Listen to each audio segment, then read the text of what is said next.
大家好，我是丽丽。把玉米面倒入滚烫的开水中，出锅瞬间变美食，外酥里软又多层。做法比包子简单，比馒头好吃。一起跟着视频来看看我是怎么做的吧。首先准备一碗玉米面，大约是200克左右，先给它放一旁备用。再准备一个锅，往里边倒入200毫升的清水，开大火把水烧开。水烧开后转中小火。然后把玉米面倒入锅中，边倒玉米面边用筷子搅拌，最后搅拌成这样的粘稠状。玉米面经过用开水煮一下，口感会更加的细腻。然后再把玉米面团倒入大碗中，放一旁放凉备用。接着再准备2个鸡蛋，把它倒入小碗中，往里边加入4克酵母，加小勺白糖，促进酵母发酵。用筷子把鸡蛋搅散，搅拌至酵母溶解。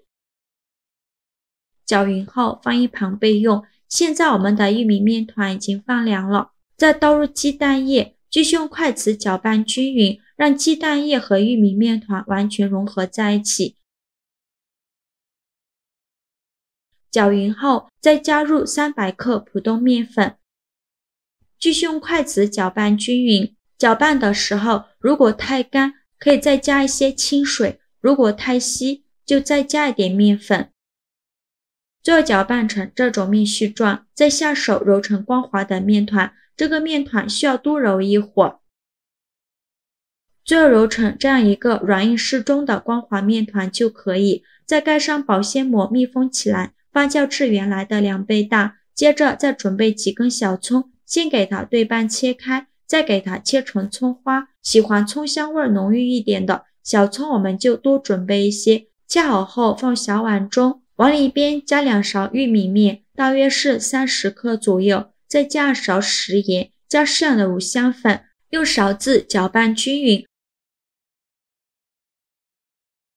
搅匀后再淋入60克左右的热油，激发出香味。哇，好香啊！继续用勺子搅拌均匀，最后调成这样一个细一点的油酥就可以，给它放一旁备用。现在我们等面已发酵的差不多了，我们打开保鲜膜看一下体积已经变大了许多，出个手指下去不回缩，里面呈蜂窝状。面板上撒一些干面粉，把面团取出来放到面板上，给它好好揉一揉，拍拍气，尽量多揉一会儿，把里面的气孔排干净，这样做出来的面食才会松软。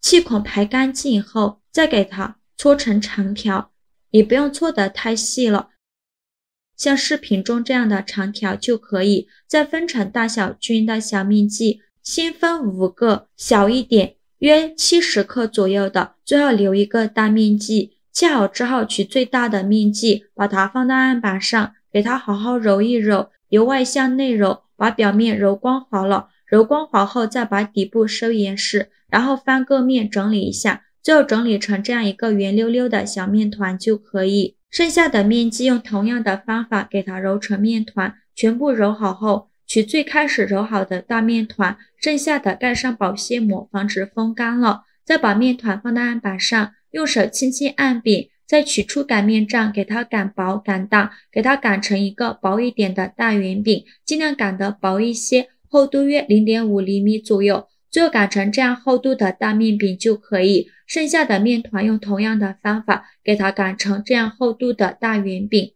全部擀好后，取最大的那张面饼给它平铺到案板上，再放上刚调好的油酥，用勺子铺平铺均匀，边缘1厘米的地方不要放油酥，油酥不需要放太多，薄薄的放上一层就可以。油酥放好后再盖上一张面饼，然后再放上一层油酥，用勺子铺平铺均匀，现在的油酥就可以放满整张面饼了。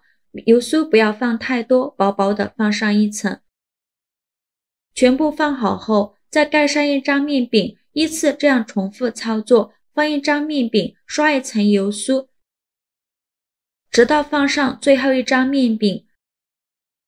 全部放好后，在面饼周围刷上一层清水，起到粘合的作用。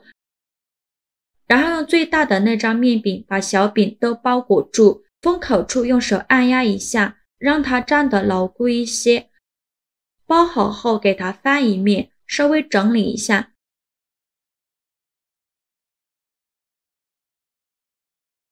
在表面再刷上一层清水，再撒上一些白芝麻点缀一下，这样吃着会更香。再用擀面杖轻轻地擀几下，让芝麻粘得更加牢固。最后像这样的一个面饼就可以。再把面饼放到蒸屉上，盖上盖子，2次发酵20分钟。20分钟后，我们打开盖子看看，体积已经变大了许多，变得胖乎乎的。用手指按压能迅速回弹，说明就2次发酵好了。再盖上盖子，开大火蒸20分钟。时间到，关火焖5分钟，再打开盖子。哇，好香啊！浓浓的玉米面香味和葱花香味扑鼻而来。像这样就已经蒸熟了，变得白白胖胖的，用手按压能迅速回弹就可以。其实像这样就可以吃了，但是为了吃着更香，我们再给它烙一下，再把面饼取出来，平底锅提前预热，倒少许食用油，用刷子刷均匀。油热后，再把面饼放入锅中，在表面再刷少许食用油，锁住内部的水分。开小火先烙2分钟，把底部烙至金黄。2分钟后给它翻一下面，再烙2分钟。2分钟后再给它翻一面，烙至2面金黄就可以出锅了。因为这个饼是蒸熟的，不需要烙太久，把2面烙至金黄，有酥脆的口感就可以。再把它盛出来，直接放到案板上。为了方便食用，给它切成小块，切的时候都能感觉到外皮非常的酥脆，还能听到酥脆的声音，里层很松软，而且香味扑鼻。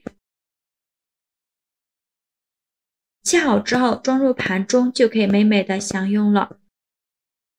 简单又好吃的玉米面千层饼就做好了，外酥里软，层层香，细腻柔软，不拉嗓子，比玉米面做的饼好吃多了。用葱花做的油酥，吃起来葱香味浓郁，用玉米面调的油酥层次丰富又分明。